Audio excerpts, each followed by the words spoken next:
የእግዚአብሔር የአምላካችን ስም የተባረከ ይሁን። እንደምን አደራችሁ? ስም ይባረክ። ሲንጸልያለን እግዚአብሔር እንዲያስተምረን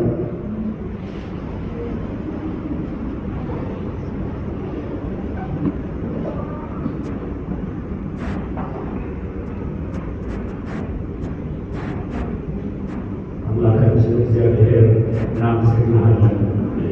ይህ ማለዳ ያንተ ነው፣ እኔ የተቀጠረልን አንተ ነው። ስምህ ይባረክ።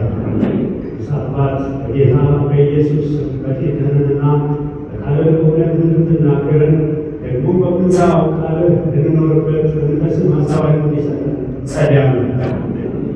ይህ ጊዜ ያንተ ነው፣ አንተ ተጠቀምበት። እግዚአብሔር አምላክ ይህንን ተናጋሪ ሰሚውን ደግሞ በኢየሱስ እንድትረዳ ጸልያለሁ። ሁሉ ላንተ በሚሆን በኢየሱስ ክርስቶስ አሜን።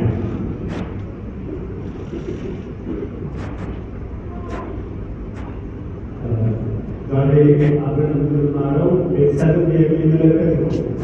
ቤተሰብ በተለይ ባለፈው ከ3 ወር በፊት ይመስለኛል ስለ ቤተሰብ ምንነት አብረን በስፋት አይተን ነበረ። ቤተሰብ ከጋብቻ ከሚጀምረው እግዚአብሔር አምላክ የመጀመሪያ ሁለት ሰዎችን ወይም አዳምና ሔዋንን ሁለት ጋር በጋብቻ እንዲያቱ ሲመሰረት በእነሱ አማካይነት በምድር ላይ ያሉ ሰዎች እንዲበዙ በሁለት ሰዎች ጀምረዋል። ይህን በስፋት አይተን ነበር ባለፈው ጊዜ እና ቤተሰብ ከጋብቻ የሚጀምረው ጋብቻ ደግሞ የጀመረው እግዚአብሔር ነው። ድምፁ እንዴት ሆኖ ተበላሸ ባላውቅም በመሀል ላይ ለማድረግ አይነት ድምፅ ነበረ። ስነቱ ያው የኛ ሳይሆን ሰው ሰራሽ ነገር ስለሆነ የተፈጥሮ ያው መንገዱን ጠብቆ ነው የሚሄደው። ይህ ሰው ሰራሽ ነው። ሀሳባችሁን ሰብሰብ አድርጉና ስሙ። እግዚአብሔር የተባረከ ይሁን። ስለዚህ እግዚአብሔር ለሰው ልጆች የሚያስፈልገውን የመጀመሪያውን ሰው ፈጠረውና ለብቻው ግን ብቻውን መሆን የለበትም ነው ያለው እግዚአብሔር። አዳም ሳይጠይቀው ማለት ነው። እግዚአብሔር ነው ሰው ብቻውን መሆን የለበትም። ሰው ብቻውን ከሆነ ጎዶሎ ነው፣ ጉድለት አለበት። ሙሉ እንዲሆን የሚረዳው ሰው ያስፈልጋል። ምክንያቱም ያለገባን ሰዎች ጎዶሎች ነን ወይ እንዳትሉ፣ ጎዶሎ አይደላችሁም። ግን ከትዳር አንጻር ጉድለት ይሆናል። ምን ማለት ነው? ሚስት ያገኘ በረከት አገኘ ይላል። ያገባ ሰው ተባርኳል ማለት ነው። ያላገባ ሰው ደግሞ አልተባረከም።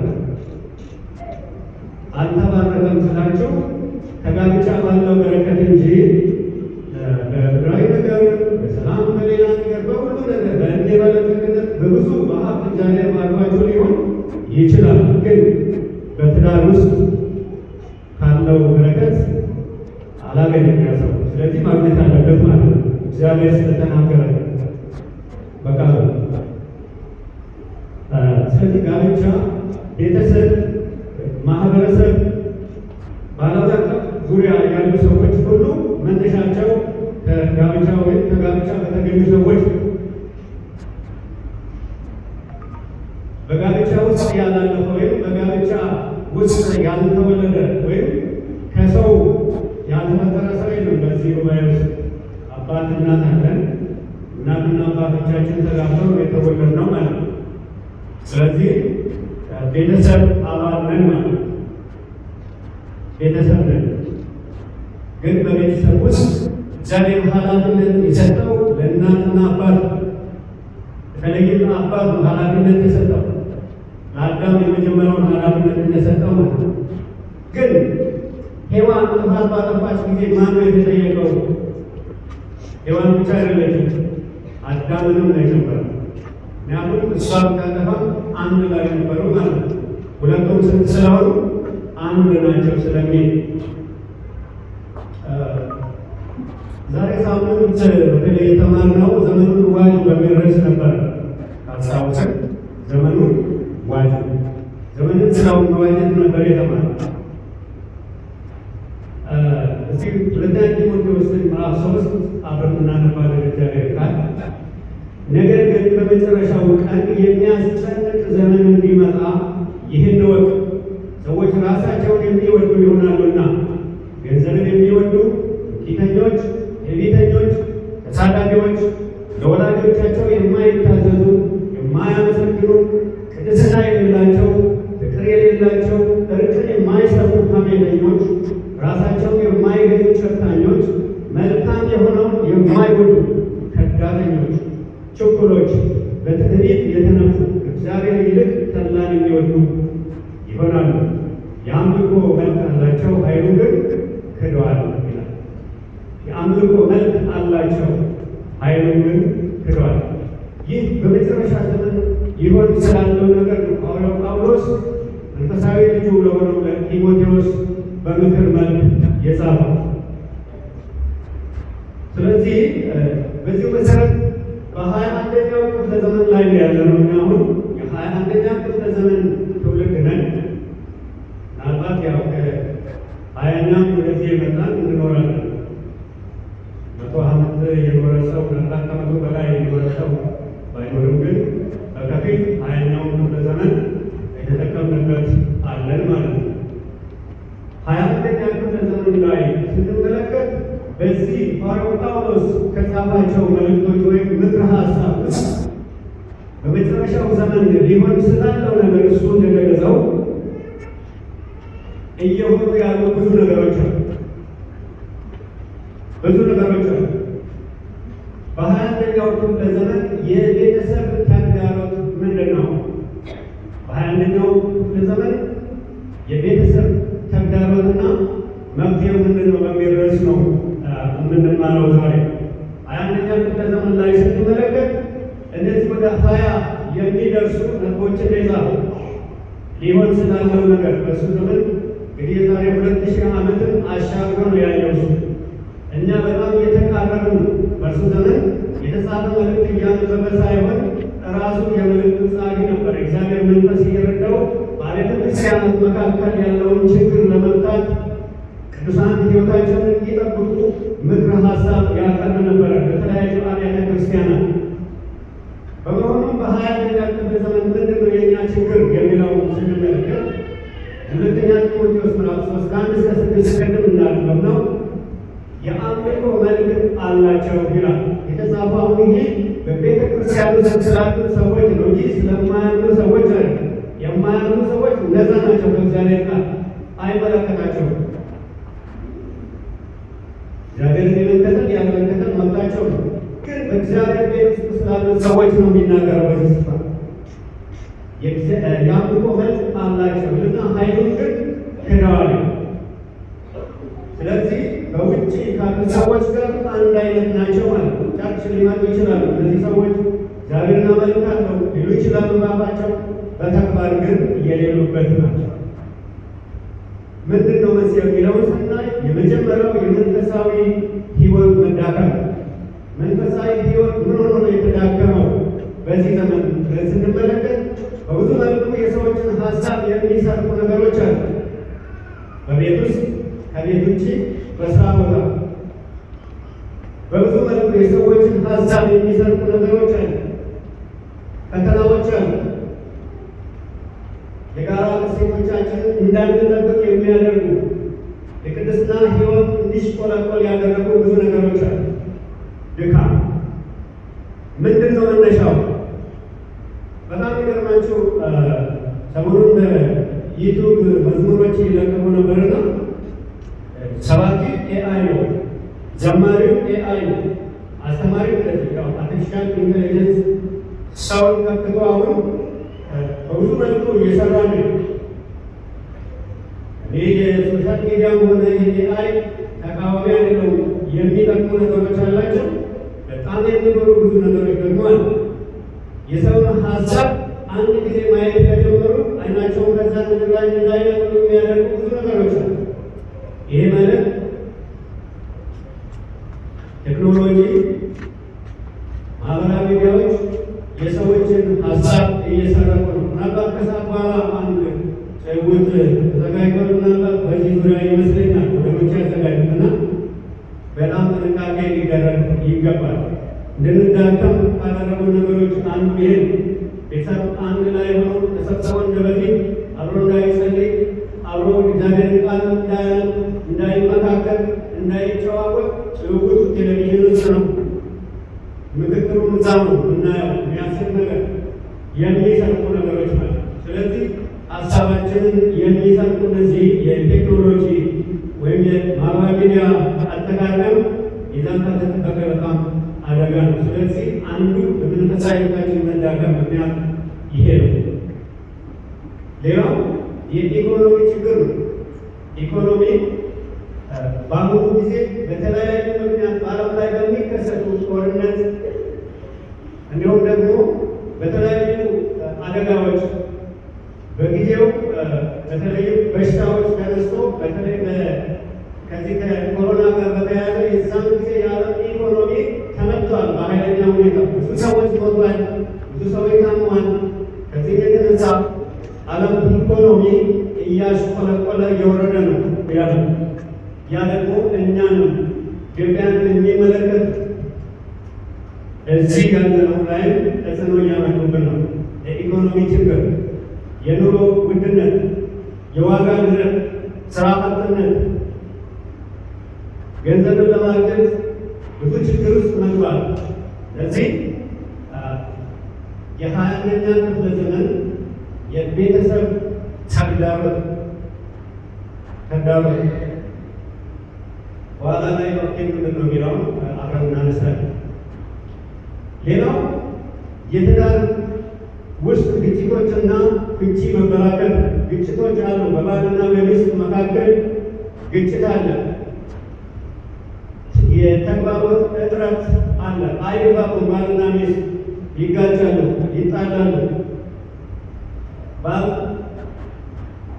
አንዳንድ ጊዜ ሚስቱን አያምንም፣ ሚስቱም እንደዚህ ባሏን አታምንም።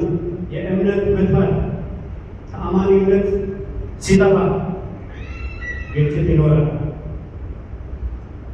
ይሄ ኃላፊነትን በአግባቡ ያለመወጣት እነዚህ ለግጭት መንስኤ ናቸው። ምንድነው ኃላፊነትን በአግባቡ ያለመወጣት? የባል ኃላፊነት፣ የሚስት ኃላፊነት ምንድን ነው የሚለው ባለፈው ጊዜ በስፋት ስለተማርን እሱን አላነሳው። ግን እግዚአብሔር ልዩ ልዩ አድርጎ እኛን ሲፈጥረን፣ የሰው ልጆችን ልዩ ልዩ አድርጎ እግዚአብሔር ሲፈጥር በምክንያት ነው። በጣም የሚገርመው ልዩ ልዩ ምን ማለት ነው? ወንድና ሴት አድርጎ ፈጠራቸው ነው። በውጭም ስንታይ የተለያየንን አካል ሰውነታችን ላይ ያሉ ነገሮች በውስጥም ደግሞ አስተሳሰባችን ይለያያል። ግን ይህንን ልዩነት እግዚአብሔር ለጋብቻ ወይም ለትዳር እንደ መነሻ ተጠቅሞበታል። እግዚአብሔር ስሙ ይባላል። ስለዚህ የሰው ልጅ ይጋጫል ወይም ባልና ሚስት ይጋጫሉ፣ ግጭት በመካከላቸው አለ። ይህን እንዴት ነው የሚፈታው? ያውንም ኋላ እንመለስበታል። ሌላው ልጆችን በማሳደግ ላይ የፈተና መብዛት ዛሬ እንደ በፊት አይደለም። ምናልባትም እኔ የዛሬ 20 ዓመት አካባቢ 25 ዓመት ከዛም በፊት በነበረው ጊዜ ልጆችን ባሳደግበት አይደለም አሁን ልጅን ማሳደግ ይቻላል። እነሱ በማሳደግበት ጊዜ የነበረው የኑሮ ሁኔታ ገንዘብ አናሳ ቢሆንም ብዙ ነገር ነው የምንገዛው። አሁን ደግሞ የተገላቢጦች ነው። ብዙ ገንዘብ እናወጣና ጥቂት ነገር ነው የምንገዛው። ታዲያ ብዙ ገንዘብ ደግሞ ከየት ነው የሚመጣው? ይሄዳል። ስለዚህ ልጆቻችንን በአግባቡ እንዳናሳድግ ተጽዕኖ አለመን ፈተና በዛ። ይሄ ብቻ አይደለም። ቅድም እንዳነሳሁት ዲጂታል ልጆቻችንን እየሰራቀብን ነው። በደቂቃ ወይም በ2 ደቂቃ ወይ በ1 ደቂቃ የሚታዩ ነገሮች፣ ኢቨንቶች የሰው ሀሳብ የሚሰርቁ ናቸው። ቲክቶክ ላይ የምንመለከተው ነገር 1 ደቂቃ ነው፣ ምናልባት 2 ደቂቃ ነው፣ ረጅም ሊሆን ግን እዛ ላይ የሚታየው ነገር ልጆቻችንን አእምሯቸውን ይሰርቃል። ሲበዛ አዲክት ይሆናል። ሱስ ያስይዛል። ልክ እንደ አደንዛዥ ዕፅና እንደ ሌላ ሱስ የሚያስይዝ ታዲያ እንዲህ አይነት ነገር አጫጭር ነገሮችን እያዩ ልጆች 40 ደቂቃ ክፍል ስቆች ብለው ትምህርት የመከታተል ነገር ላይ ተጽናናን አለባቸው። ስለዚህ ብንመክራቸው ተመልሶ እዛው ነው የሚሆኑ። ግን ምንድነው መፍትሄው? እናነሳለን በኋላ ላይ። እንግዲህ ወገኖች እነዚህ ችግሮች ካሉ ማክሲመም ወደ 5 ችግሮችን ይለሱት። የመንፈሳዊነት መዳከም፣ ኢኮኖሚ ችግር፣ ቴክኖሎጂ ወይም ማህበራዊ ሚዲያ አጠቃቀም ሚዛን መሳት፣ በትዳር ውስጥ ያሉ ግጭቶች፣ እንዲሁም በልጆች ላይ ልጅ አስተዳደግ ላይ ያለውን ችግር ነው ያነሳው። እግዚአብሔር ግን መፍትሄ አለው። አሜን አሜን በሉ። እግዚአብሔር የመፍትሄ ሁሉ ባለቤት ነው። አሜን ስሙ ይባላል። በተለይ በባልና ሚስት መካከል ባለው ችግር እግዚአብሔር የትዳር መስራች አቃጅም አብሯቸው ይኖራል። የሚፈጠረውን ነገር ለእሱ ማሳየት እንጂ ተስፋ መቁረጥ አያስፈልግም። በመጸለይ ለእነሱ የከበደባቸውን እግዚአብሔር መናገር እንጂ ተስፋ መቁረጥ ጥሩ አይደለም። በእግዚአብሔር ላይ ተአማኒነትን ማጣት። ስለዚህ በእግዚአብሔር ፊት መጸለይ እጅግ ያስፈልጋል። መንፈሳዊ ሕይወትን እንዴት ነው ቅድም ካነሳናቸው 5 ችግሮች እንዴት ነው ማጠናከር የምንችለው? ሐዋርያው ጳውሎስ አንደኛ ጢሞቴዎስ ምዕራፍ 4 ቁጥር 7 ላይ የሚናገረው ነገር አለ። እግዚአብሔርን መምሰል ራስን አስለምድ ይላል። ብዙ ጊዜ ችግራችን ምንድን ነው?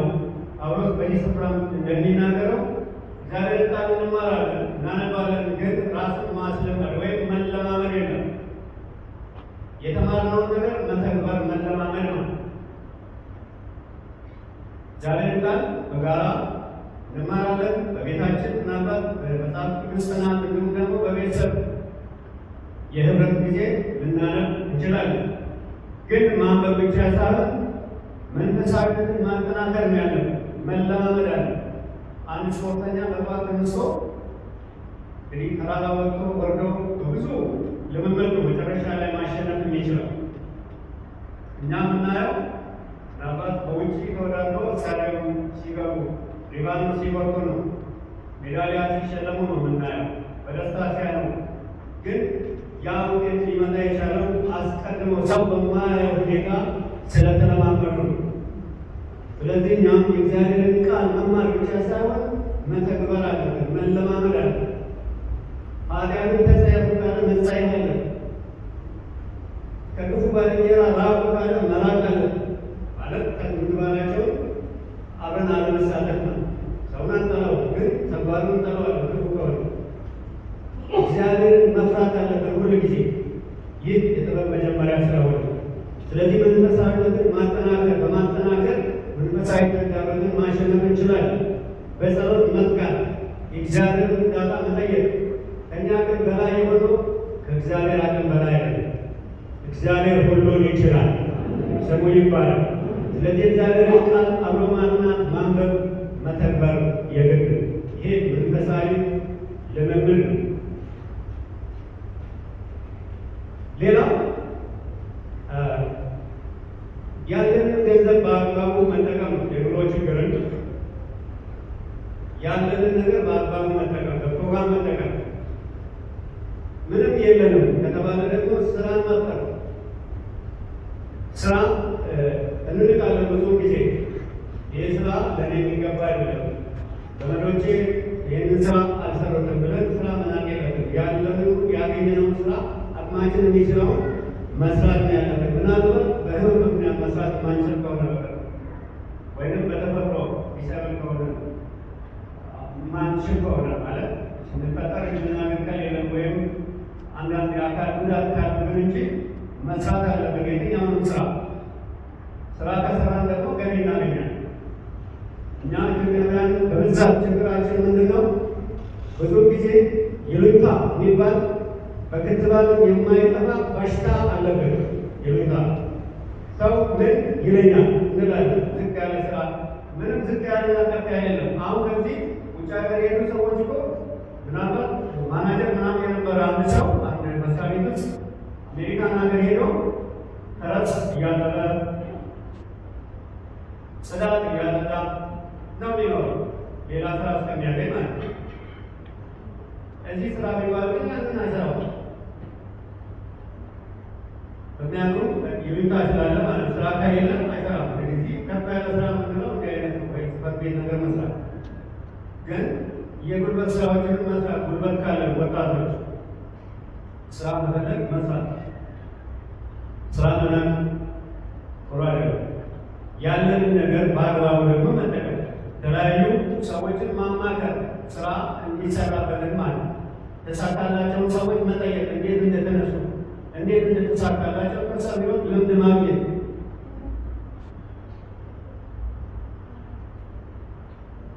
ሌላው የቴክኖሎጂ ውጤትን እንዴት ነው መጠቀም ያለብን? ማህበራዊ ሚዲያ ሚዛን መጠበቅ ነው ያለ።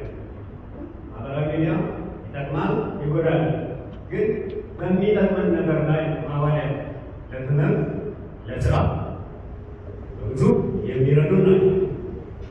ነገር ግን ሚዛን ካልጠበቀ በአግባቡ ማንጠቀም ከሆነ እንጎዳለን። ሁሉን ነገር በአግባብና በሰዓት ማድረግ አለብን።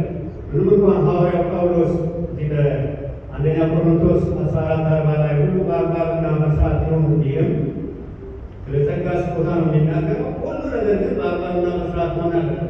አግባብ ያልሆነ ስርዓትን የጣሰ ነገር፣ ሚዛኑን የሳተ ነገር አደጋ ያመጣል።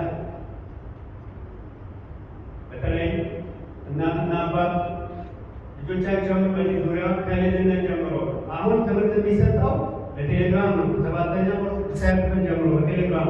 ስለዚህ ሞባይል ተገዝቶ ነው ያለ ዕድሜያቸው የሚሰጠው። ግን ምንድን ነው የሚጠቀሙበት የሚለው መቆጣጠር ገና ከልጅነት ከፍ ካሉ በኋላ ለማስጣት የሚሞክር ሌላ ችግር ውስጥ ነው የምንገባው። አንዲት እናት እንዳለችው ማለት ነው ልጄ ተኝቷል ብዬ በቃ ተኛ ሞባይል ቁጭ አድርግና ብዬው ተኝቷል ብዬ እኔም ተኛሁኝ አለች እና የሆነ ብርድ ልብስ ውስጥ ወጋገን ነገር ይታየኛል አለ። ምንድን ነው ይሄ ነገር? መብራት አለ እዚህ ያልኩና ቀስ ብዬ ያላባል ነው ያሳደገችው እና ቀስ ብላ ስታየው በቃ ብርድ ልብስ ለብሶ እዛ ውስጥ ሞባይል እያየ ነው እና ልጄ ምንድነው የምትሰራው ብዬ ከእጁ ነገር ስል እጄ ከተማ አረገኛል። 15 ዓመት ነው። ከዛ ደነገጥኩኝ አለ ብዬ ስልኬ ተውኩኝና አደጋ ሊከሰት ነበረ። ልጁ ሊማታ ማለት ይህን ያለ በዚህ በጣም ጥንቃቄ ሊደረግ ይገባል። ለልጆቻችን የምንሰጣቸውን ነገሮች ሱስ ውስጥ እንዳይገቡ። ሌላው በትዳር ውስጥ ያለውን የተግባቦት ችግር ወይም ግጭት በመግባባት መፍታት ነው ያለው። ሐዋርያው ጳውሎስ በሮሜ 12:10 ላይ ሲናገር እርስ በርሳችሁ ተዋደዱ፣ ደግሞ ተከባበሩ ይላል። መከባበር ካለ ተግባበር በጣም ሰፊ የድፍረት ቃል መናገራችን ሰው ሰውን የሚያከብር ከሆነ ባል ሚስቱን፣ ሚስት ባሏን ማክበር አለባት።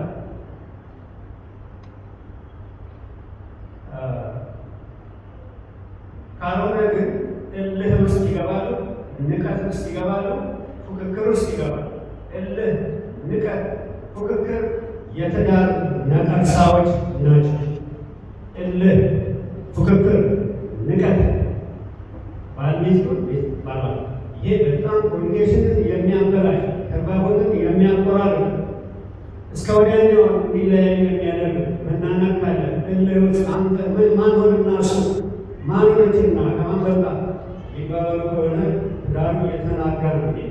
ስለዚህ ጥንቃቄ ሊደረግ ይገባል። ተግባቦት መፍጠር አለባቸው ባልና ሚስት። የቤት ውስጥ ኃላፊነታቸው የእናትነት የአባትነት ኃላፊነትን መወጣት አለባቸው። ቅድም እንዳነሳው የተለያዩ ሰዎች ነን እኛ ወንድና ሴት፣ ወንድና ወንድ፣ ሴትና ሴት አድርጎ አይደለም የተፈጠረ ወንድና ሴት ነው። የተለያየ አስተሳሰብ በውስጣችን አሳምጦ ነው እግዚአብሔር ሲፈጥረን ማለት።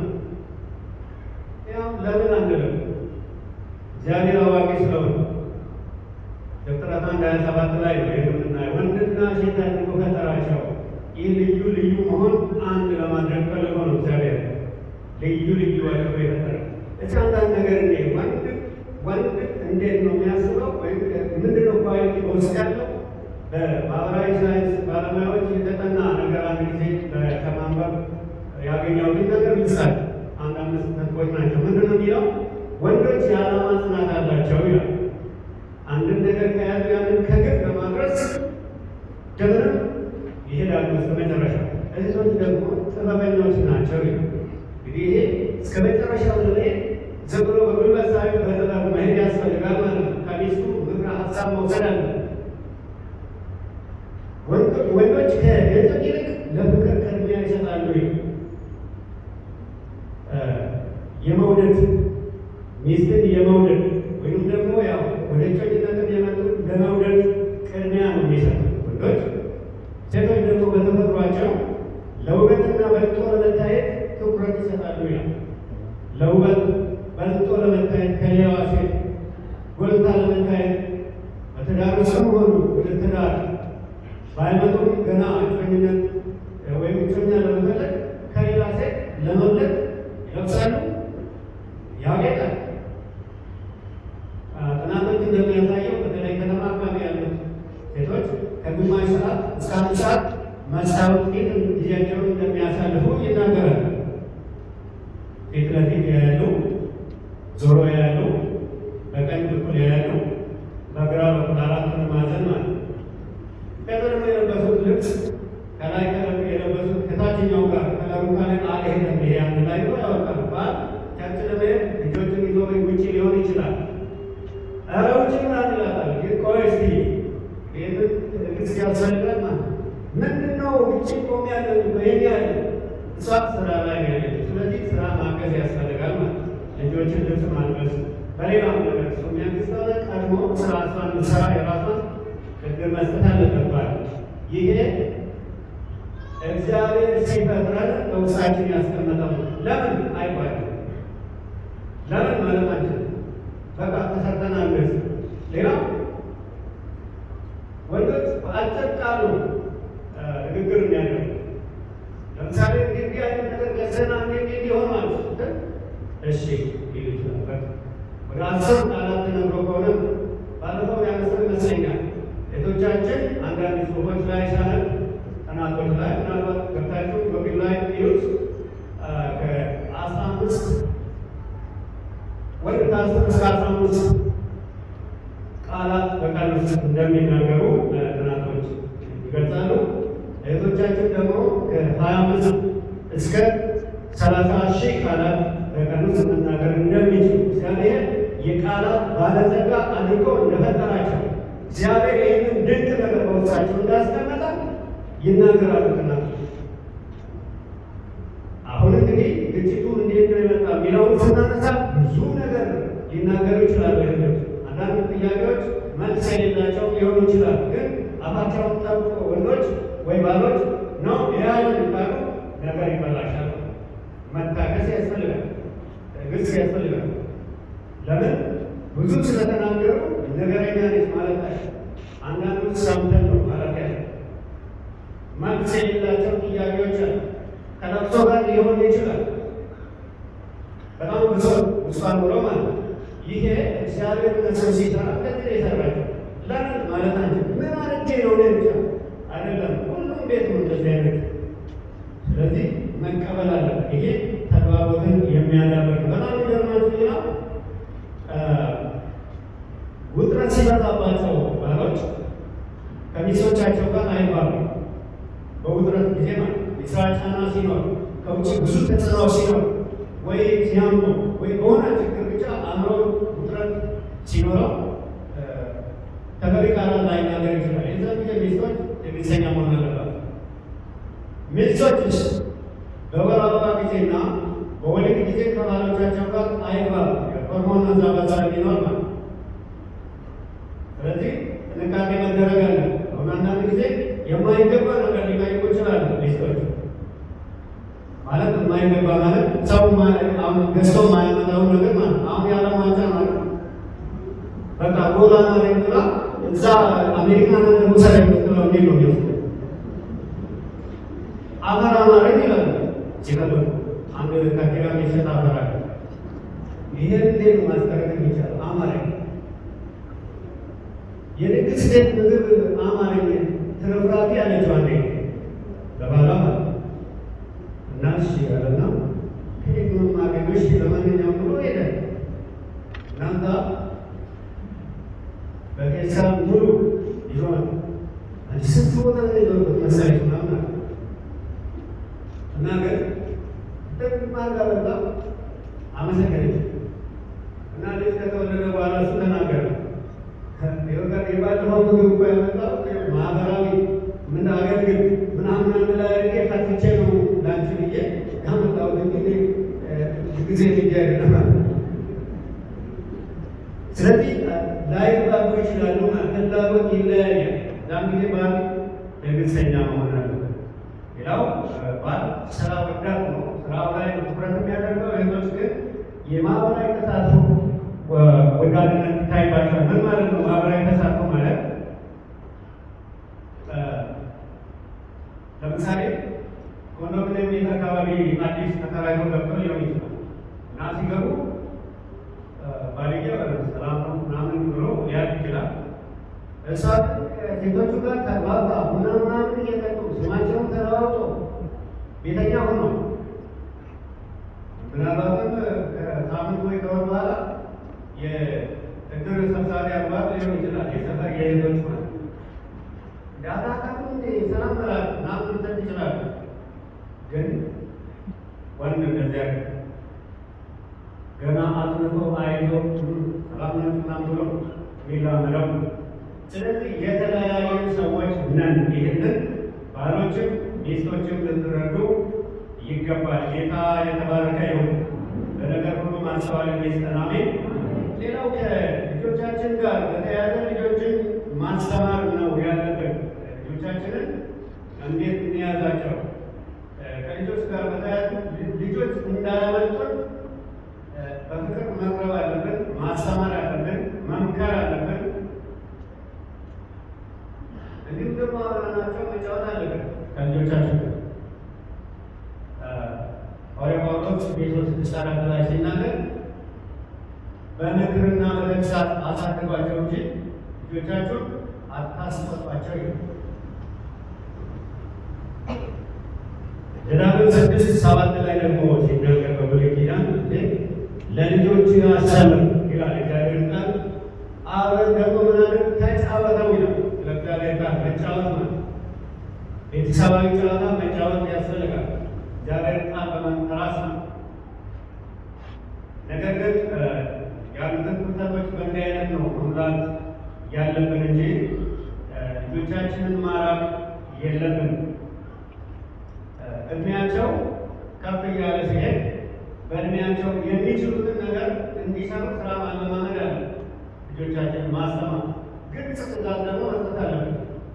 ይኸው እዛ ጋር ለሱቁ በቀኝ በኩል ወደ ላይ ታጥፈ እታች ቁልቁለቱን ትወርድና በግራ በኩል እንደገና ወደ ላይ ወደ ሲባል ልጆቹ አያውቁም ነው ይጠፋባቸዋል። ያው ብሎ እንደሚጠፋብኝ ማለት ነው። ስለዚህ ግልጽ ነገር ማለት ከሆነ እንዴት ያለው ቦታ ይሄንን አድርግ ማለት ይገባል።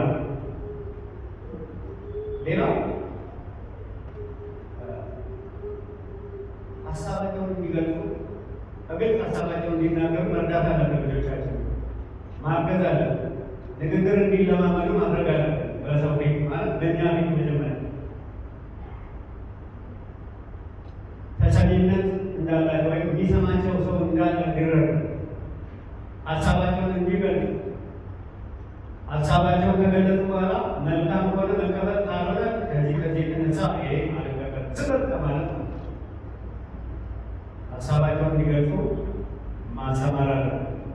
ልጆቻችን ማክበር አለበት። ምክንያቱም የእኛ ልጆች ብቻ ሳይሆኑ የእግዚአብሔር ልጆች ናቸው፣ ሰው ናቸው።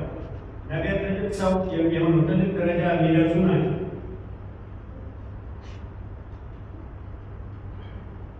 ሌላው በቤተ ክርስቲያን ውስጥም ለልጆች ትኩረት ሰጥተን ማስተማር አለብን። አሁን ባለፈው ጊዜ አንድ ስልጠና ላይ አንድ ወንድሜ መሪዎች አብረን ተካፍለን ነበርና ቤተክርስቲያን ውስጥ ጥቅስ የሚናገሩ ልጆች ማይክ ተሰጥቷቸው እያወሩ ምናልባት ባለገመድ ከሆነ እግራቸው ጠልፎ ልጁ ቢወድቅ ወይ አሁን ልጁ ተሰበረ ነው የምንለው፣ ማይኩ ተሰበረ ነው የምንለው። እናንተ ነው ምለው ተማሪዎች ለአገልጋዮች ለሌሎቻችሁ ማለት ህጻናት አስተማሪ ይዞ ቢወድቅ ማለት ነው ምንድን ነው የምንለው? እንዲህ ያለ ጥያቄ ሊጠየቁ ነዛ ወይ ማይኩ ተሰበረ ወይ ይሄ ተሰበረ ተረፈ የምንለው ማይኩ ነው ወይስ ልጁን ነው ነው ያለው። እና ትኩረት መስጠት ያለብን ለልጆች ቤተክርስቲያናችን በእርግጥ በዚህ ያታማሚያ ልጆችን ታስተምራለች፣ ግን በበለጠ ልጆች ላይ ትኩረት ሰጥተን ልናስተምር ልንመክር ይገባል። ጌታ ይባረክ። አሜን አሜን በሉ። እግዚአብሔር ስሙ ብሩክ ይሁን። ሌላው በተለይ ላላገባቸው ወገኖች አጠር ያለ መልእክት አለ። ስለ ቤተሰብ ስለሆነ እየተማርን ያለው ያላገባችሁ ወገኖች እግዚአብሔር ይባርካችሁ። በትዳር እግዚአብሔር ይባርካችኋል። ምናልባት የዛሬ ዓመት የዛሬ 2 ዓመት ልታገቡ ትችላላችሁ እና ግን ወደ ትዳር ስትመጡ ወይም ስለ ትዳር ስታስቡ የመጀመሪያው ነገር መጸለይ ነው ያለባችሁ። በእግዚአብሔር ፊት ጸልዩ። አንደኛ ዮሐንስ ላይ ምዕራፍ 5:14-15 እግዚአብሔር ቃል ሲናገር በእርሱ ዘንድ ያለ ንብረት ይህ ነው፣ እንደ ፈቃዱ አንዳች ብንለምን አንዳች ብንለምን ይሰጣል። የምንለምነውን ሁሉ እንደሚሰማን እና ደግሞ እንደተቀበልን እናውቃለን። ስለዚህ መጸለይ ለእግዚአብሔር እግዚአብሔር ሁነኛ ረዳት እንዲሰጣቸው የሚረዳቸውን ሰው እንዲሰጣቸው መጸለይ አለባቸው። ሌላው ራስን መቀበል በመዝሙር 139:13-14 እግዚአብሔር ቃል ሲናገር የራሳችንን ማንነት ማወቅ እንዳለብን እንዲሁም ግሩምና ድንቅ ሆነን እንደተፈጠረ ራሳችንን መቀበል አለ። ብንረዝም ብናጠር፣ ብንወፍር ብንከሳ፣ ቢኖረን ባይኖረን መቀበል ግን እግዚአብሔር ራሳችንን ስንቀበል የተሻለ ነገር ደስታ ሰጠናል። ደግሞ እግዚአብሔር የተሻለ ነገር ያደርግልናል። ራስን መቀበል ጥሩ ነው። ግሩምና ድንቅ ነን። በዓለም ላይ ስንት ሰው ነው ያለው? አሁን ወደ 8 ቢሊዮን ህዝብ ነው ያለው። ከ8 ቢሊዮን ህዝብ አንዱ ይሄ ስለ እጮኛ ወይም ስለ ትዳር የሚጸልየው ሰው። ስለዚህ እግዚአብሔር የሚሰጠው ከ8 ቢሊዮን ያላገባች ሴት ይሰጠዋል። ስለዚህ መጸለይ ለዛውም በጌታ የሆነች ነው የሚሰጠው። ለዛውም ብዙ ቸርች ሊሰጠው ይችላል። አጠገቡ ልትኖር ትችላለች። ዳጋር አንዳንድ ጊዜ እንሆናለን ውሃ ተገባ እያለ ማለት ነው። ስለዚህ ጸልዩ። አሁን ምናልባት ወደ ለጎን ተቀምጣችሁ ሊሆን ይችላል ነው አሁን ተነሱ ያላገባችሁ ሲታዩ ምናምን ግን በጣም አትነሱ። ባለፈው እዚህ ዛሬ 15 ቀን ይመስለኛል ቤቴል ቸርች ቤተሰብ ለዚሁ አንዳንድ ትምህርት ሲሰጥ ተነሱና ቁሙ ስል ዝም አሉ እና ያላገቡ በጣም ብዙ ሰዎች ነበሩ አሉ። እንደማትነሱ ስለማውቅ ነው ብያቸዋል። ምክንያቱም ባህላችን አለ የበንካ። ስለዚህ መጸለይ ያስፈልጋል። ራስን መቀበል ያስፈልጋል። ራሱን ያልተቀበለ ሰው ሌላውን መቀበል ይከብደዋል። እዚህ ራሳችንን እንቀበል። ሌላው በሌሎች ዘንድ ያለንን ተቀባይነት ማክበር አለብን። በሌሎች ዘንድ ያለንን ተቀባይነት ለማዳበር የመጀመሪያው እግዚአብሔር ጋር ያለንን ነገር ማጠናከር ነው ያለብን። ውስጣዊ መንፈሳዊ ነገር ማጠንከር አለብን። ውጫዊ ነገር ደግሞ የራሳችን ንጽህና መጠበቅ አለብን። አንደኛ ቆሮንቶስ 6:19-20 ላይ ምንድን ነው የሚለው? የእግዚአብሔር ቃል በዚህ ክፍል ውስጥ የእግዚአብሔር ቤተ መቅደስ ናችሁና በንጽህና ቤተ መቅደሱን ጠብቁት፣ አታፍርሱት፣ አታቆሽሹት ይላል። ይህ ቤተ መቅደስ ደግሞ እናንተ ናችሁ ይላል። ይህ ራሳችን ንጽህና ሳንጠብቅ ወይም በውጭ ያለውን በውስጥ ያለውን ንጽህና ሳንጠብቅ እኛ እናገኛለን ብንል ሊከብድ ይችላል ማለት። ስለዚህ በእነዚህ 3 ነገሮች እግዚአብሔር ፊት በመጸለይ ደግሞ ራስን በመቀበል በሌሎችም ዘንድ ተቀባይነት እንድናገኝ ውስጥንና ውጭን ማዳበር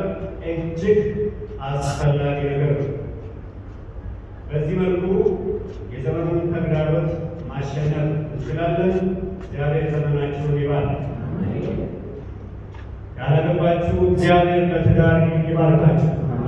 ያገባችሁ ደግሞ እግዚአብሔር ትዳራችሁን ይባርክ።